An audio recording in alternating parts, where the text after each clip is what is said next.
Hey guys, Danny Johnson here, and today we're going to be changing the brakes on a Mazda 6. Now, we started off with kind of an issue here because he took the car, this is my father-in-law's car, he took it to a tire shop and they lost the key, so we had to go get a new key for it. So make sure that you have the key because you are going to have to take off the lug nut.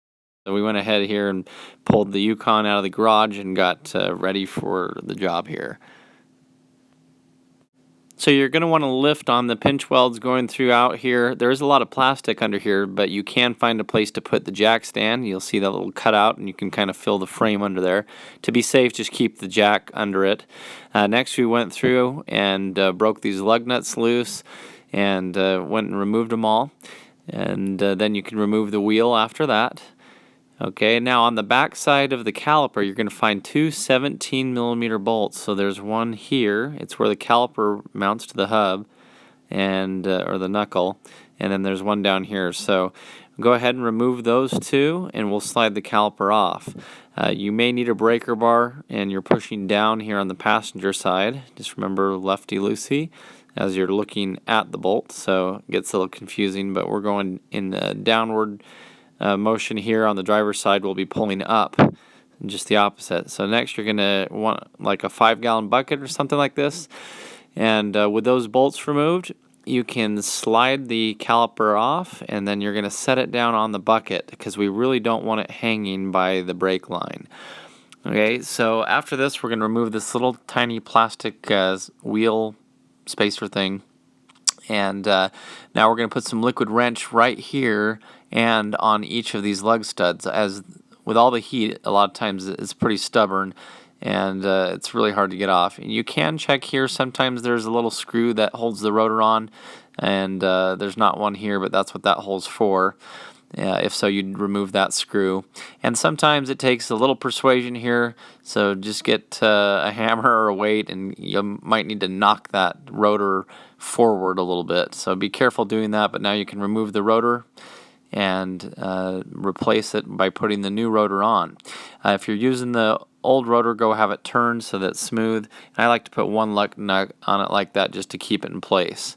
Next, we're going to pop out this brake pad here. We're going to do the outer one, but we're going to leave the inner one in for a reason, and I'll show you that here in a second. But before you go any farther, underneath the engine bay, you're going to want to open up this cap, and that's going to allow us to compress the piston. If the cap's not off, it won't let us go any farther.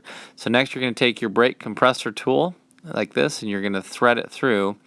And so this is why we're leaving the old pad in on the inner side. As we turn this tool, it's going to push on that pad and pretty much damage the pad, but it's the old pad, so that's okay. But what we're doing is compressing the piston back in, and that's why that cap has to be off in the engine bay, or it won't allow the fluid to go back up into the reservoir. Now we can pop out this inner pad, and so you just push it from behind and it comes out. And one tip, I would say you're most likely best off leaving the old clips in and just using them. We went ahead and replaced them. It was harder to get the pads in, but I'll show you how to replace them if you want, in case one's bad or broken.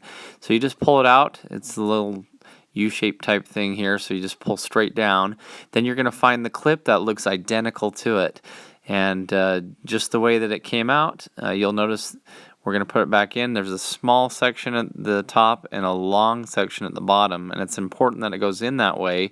And you want this bigger piece on the right headed out, so it's not facing in, or it'll be touching the rotor. So it should look just like this when it's in, and it has a little spring type thing, little tab here that you push in on. So you got to push that down as you're putting the new pad in. So just make sure that it's going in this way. So as you can see, it has that little tab just to push down. So again, you have to kind of push that down as you slide the new pin in, or as you slide the new pad in. And we'll go ahead and remove the other ones here one at a time, and it's the same process. Pop them out, find the one that looks just like it, okay, and then just put it back in. And so they just slide right up in.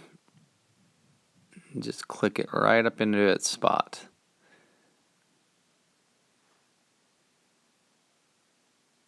It can be a little tricky. There we go. So we'll just do that on all 4 of these. Okay, so we got them all in. That's what they look like. Just remember that they have to have that piece that comes outward on the far side so it doesn't touch the brake rotor. And so that's what they should all look like. Next, we're going to take the back of the new pad, so not the part that's contacting, obviously. And you're going to rub some grease on the back of it. And then you're just going to have to push the pin inward. Okay, that little tab, it's a little tricky, but you got to push that tab in and then slide the pad into its place. So see how I'm pushing down on that little tab right there? So you got to push that down and then slide the pad back in just the way that it came out. And so you got to do that on the bottom and the top, and it's a little tricky, but you should be able to slide both those in. And like I said, you might want to just use the old clips it came with. These newer ones were just slightly, bigger, and it made it really hard to get the pads in, but we were able to get them in. So you pinch down and push the pad in. Okay, so this is what it looks like with the pads back in. And so it really wasn't too bad, but you do just have to push that tab down and slide them in at the same time.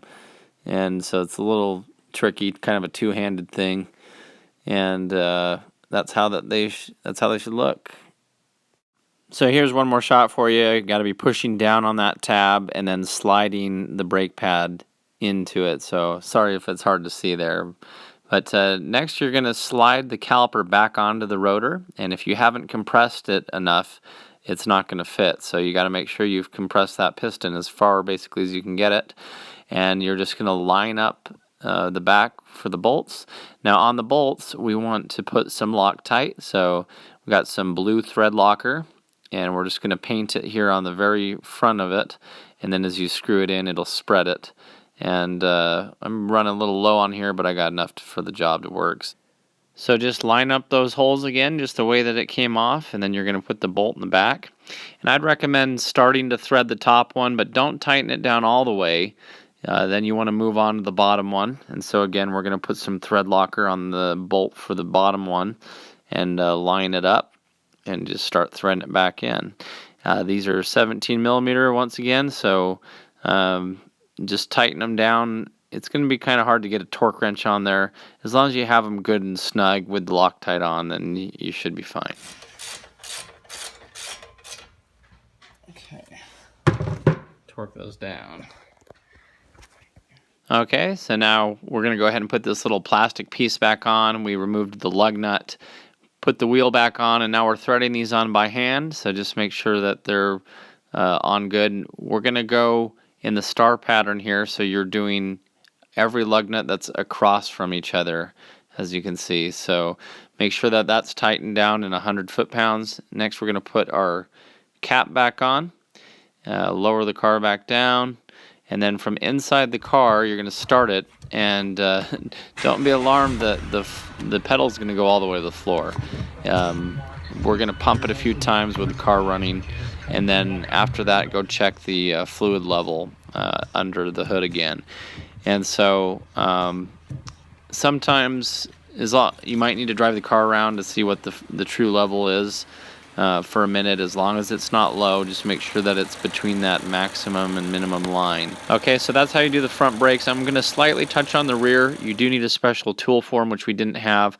You can take off just the top bolts here in order to get to only the pads, since that's all we were replacing. As you see, as you turn the wrench, it spins that nut, so you got to put some vice grips on it, and then you can remove the 13 millimeter nuts out of the back and then just pull that top part of the caliper off. Now you do need a tool, and it's supposed to have 3 of these little things that go inside the caliper piston here, and you're supposed to be able to twist it with a special tool, because these don't just push in like the front. You actually have to twist them. I had to get some pliers, as you see here, just some needle nose pliers, and if I was applying pressure on them just right and twisting it, I was barely getting it to turn, but not enough. So we stopped the project here. We're going to go get the proper tool that we need, even though one we rented didn't have a 3-prong disc for it. But just so you know, if you're trying to do the rear brakes, you do have to twist that caliper piston back in. It doesn't just compress like the front ones. So as you can see here with the needle nose, we were trying to twist it. I got it to turn a little bit, but not enough. So just check the video description. Once I get the rear brake video up, it'll be there. Thanks for watching.